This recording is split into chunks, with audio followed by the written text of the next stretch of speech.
So today we have 12 niche fragrances and we're going to decide whether they're worth the money or not. And you guys can see where we're going with this. Green means it's worth the money and red is a little trash can, means it's not. So we're going to start on top and the first one here is Pacific Rock Moss by Goldfield and Banks. And as you can see, I love this fragrance. For me, it's very nostalgic. We went on a trip to Miami and I wore this stuff every single day and it just brings back the fondest memories of Miami for me. That being said, as great as what this smells, the performance absolutely blows. There is a dupe that captures the scent profile so very well and has much better performance. So for that reason, it's a no. Next up, the very hyped Blue Talisman by Ex Nihilo, and this is a beautiful, fresh, masculine pear fragrance. This gets a ton of compliments. It may lean a little bit feminine for some people, but overall, I love the scent. There is, however, a very hefty price tag on this, and I have to say that I don't think any of the dupes have quite been able to nail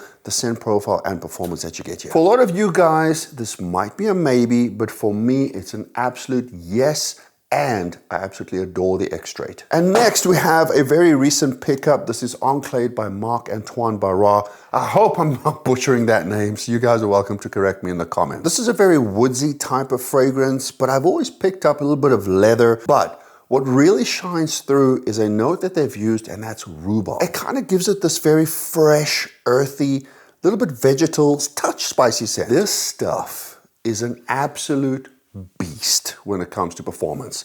It also has this slight out of this world kind of feel to it. But since I've worn this, I've fallen in love with this. So for me, it is an easy yes. Next up, Creed Aventus Absolu. And this is a pretty iconic masculine men's scent. I am a fan of Aventus, but I never quite understood Absolu. And frankly, there's so many dupes out there that do it incredibly well.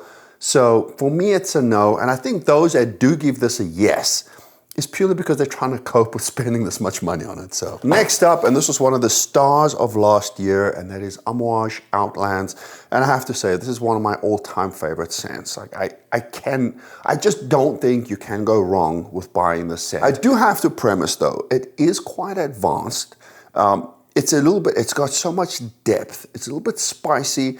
It's a little bit ambery, but man, this thing gets compliments, it performs and it projects outstandingly well. I've actually claimed this as my meet and greet fragrance. If ever I host a meet and greet, I know I'm gonna be up there for a couple of hours. I don't want to come across as inviting, and nothing does it quite like Outlands. So even though this is a very expensive fragrance, it is something I will always have in my collection. Next up, we have a designer fragrance. That's not technically niche, but I think if you're paying this much money for a fragrance, we're kind of blurring the lines a little bit between what's designer and what's niche. Now, as you can see, this is very well worn. I'm very familiar with the scent, and as much as I appreciate it, it's reminiscent of like a fresh baby wine. It really pains me to have to pay that much money for something that just isn't out of the ordinary. So it pains me to say, but this one is gonna have to go on the no side. Now, it does hurt me to put Météore that side, and if this is your kind of scent profile, you can get away with spending around 15 bucks for Azzaro Chrome, and you're gonna get pretty much the same experience, so you can see where I'm going with this and kind of just motivating to myself why I put it that side. Next up, and I am about to glaze the sunshine out of this fragrance. I have worn it so much since I received it, which is very recently, but this has become my go-to gym scent, which in all fairness, it might not be the most appropriate for the gym because this stuff has got an incredible scent aura, but it smells just incredible. It's got this burst of citrus on the opening, and I'm yet to receive as many compliments as I have with this than anything else that I've worn. Now, this is Bergamask from Auto Parisi. I haven't told you guys the name yet. And proceed with caution, because I was just reminded by Jordan. He's the guy that does all of the camera work and editing, but he wore this. And at some point, he started to smell like body odor. So I guess it comes down to the alkalinity, to your skin chemistry, but you might want to try this. You might want to sample it before you glaze it as much as I do.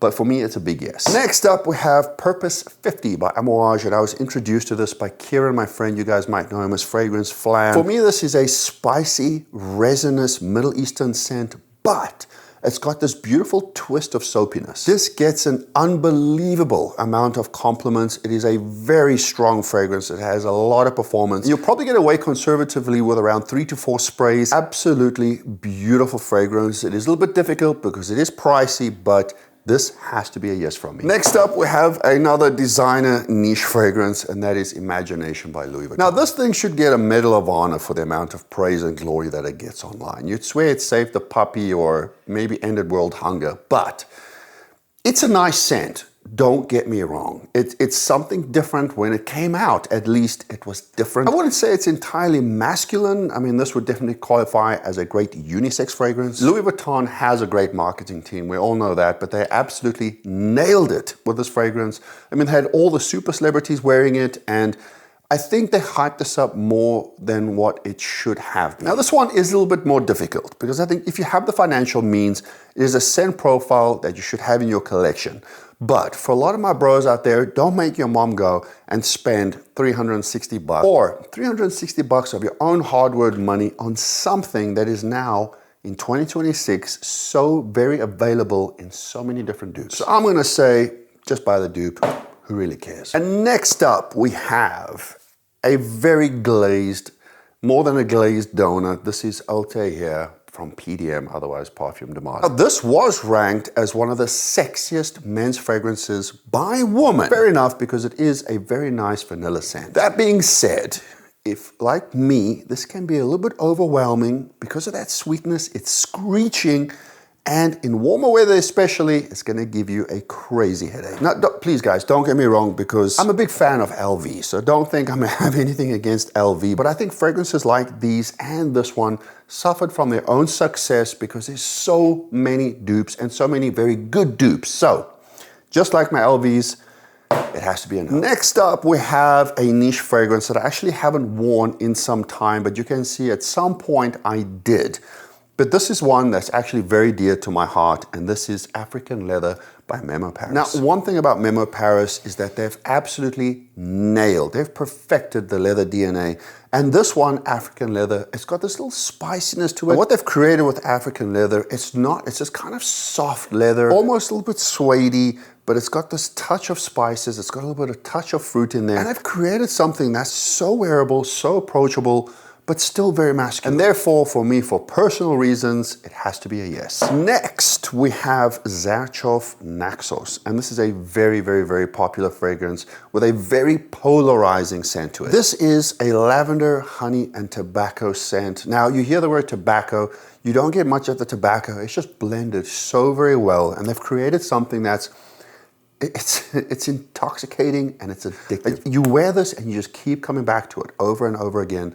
They really created a masterpiece with this one. That being said, for my younger audience, it very well might be a no for you. It is a mature scent nonetheless. So as much as it is a yes for me, I think it's something that you guys would probably and most definitely want to try before you buy. Well, there you have it. Do you guys agree with my takes? We're going to have another video coming up next week. So if you haven't, like, subscribe, do all of that. This is a long form content that we're putting out. As always, want to bring you guys value. Love and appreciate you guys. Bye-bye.